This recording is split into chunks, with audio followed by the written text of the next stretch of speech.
Durant ce cours, nous allons commencer l'étude des mouvements de la dernière partie de la forme de la lance.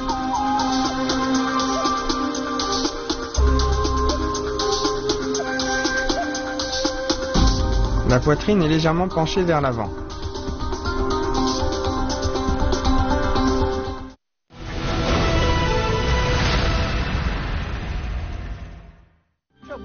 Reculer et ouvrir avec la lance. On recule le pied gauche et on ouvre avec la lance devant.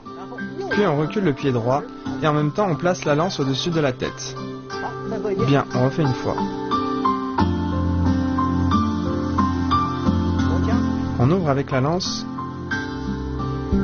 Reculer et ouvrir avec la lance.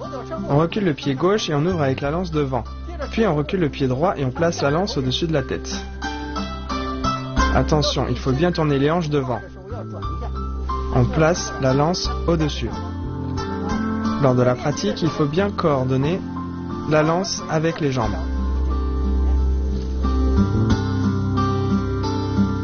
Bien, refais-le une fois.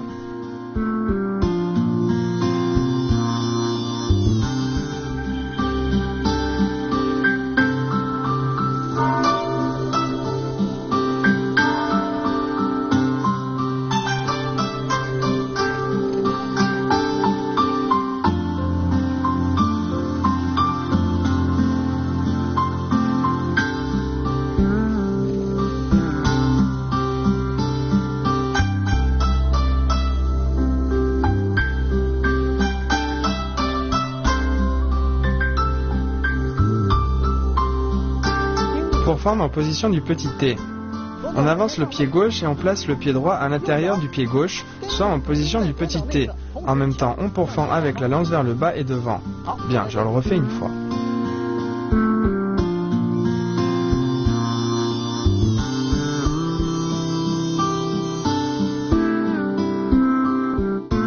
Pourfendre en position du petit T.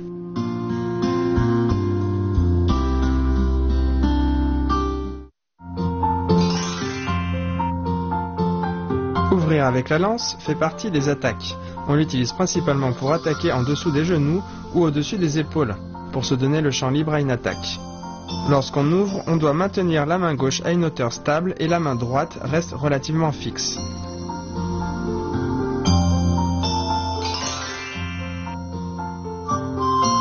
Attention lors de pourfendre en position du petit T. Il faut pourfendre avec force, force qui doit atteindre la pointe. Lorsqu'on pourfend, le bras gauche ne doit pas être trop plié. Il doit rester quasiment tendu, légèrement plié.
Pourfendre en revers en position du pas vide. On avance le pied droit devant la droite, en même temps on saute vers la droite et on pourfend vers le bas. On pourfend en revers en position du pas vide. Bien, je le refais une fois.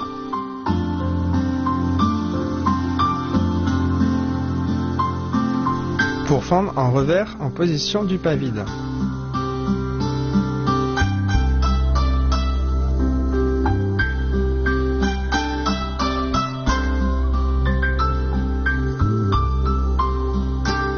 Levez le genou et tirez la lance.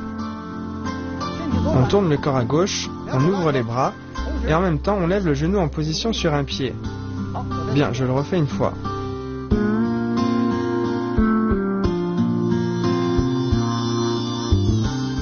Lorsqu'on est en position sur un pied, il faut bien stabiliser l'équilibre.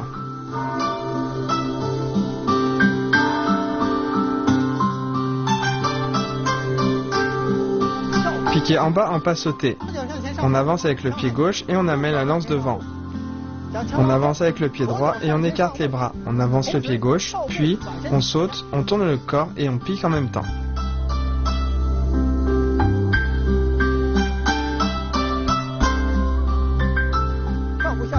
Piqué en bas en pas sauté. On avance, encore une fois. On avance encore le pied gauche, on écarte les bras, on tourne le corps et on pique vers le bas. Quand on pique vers le bas et qu'on lève le genou, on doit bloquer le genou le plus près possible de la poitrine. La poitrine est légèrement penchée vers l'avant. Puis on étend la lance et on lève bien le bras gauche en hauteur. On écarte les bras le plus possible, ainsi on peut se tenir de manière plus stable. Bien, refais-le une fois.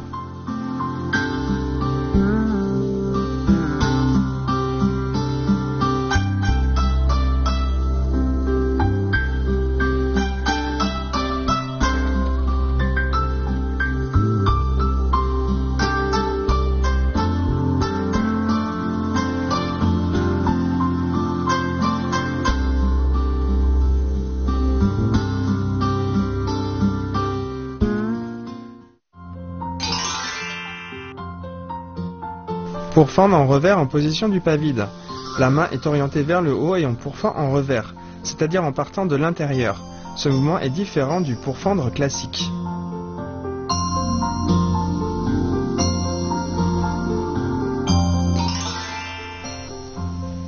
Levez le genou et tirez la lance.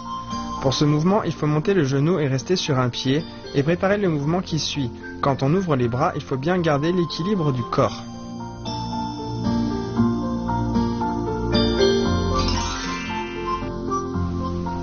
Piquer en bas en pas sauté. Piquer en bas en se retournant est la partie principale de ce mouvement. C'est un mouvement d'attaque devant surprendre l'adversaire.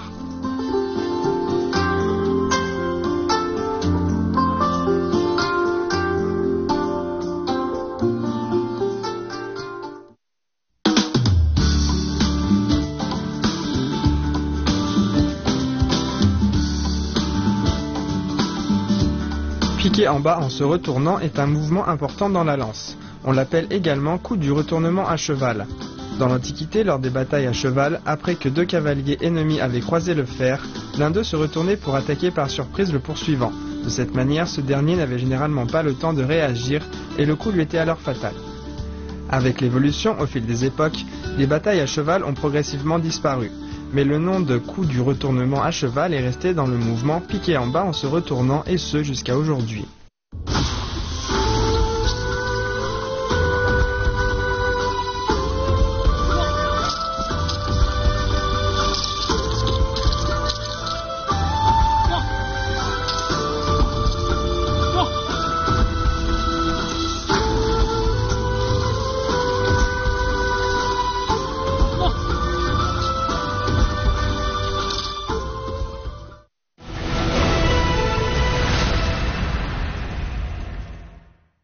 Pratiquons tous les mouvements appris dans ce cours.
Maintenant, enchaînons l'ensemble des mouvements de ce cours.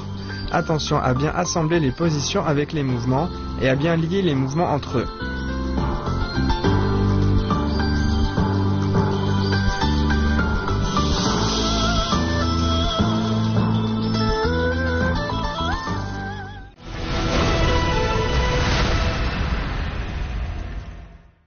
Regardez l'ensemble enchaîné des mouvements des troisième et quatrième parties de la forme. Voyez la cohérence et la liaison dans l'enchaînement des mouvements. Nous devons pratiquer sans cesse pour pouvoir être capable de faire une forme souple et liée.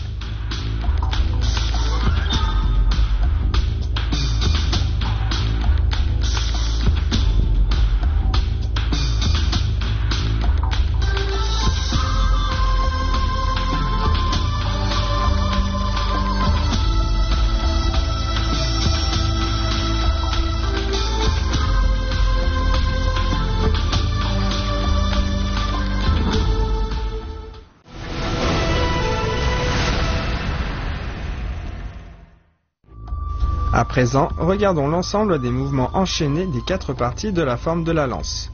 Lors du prochain cours, nous finirons avec les derniers mouvements de la 4e partie.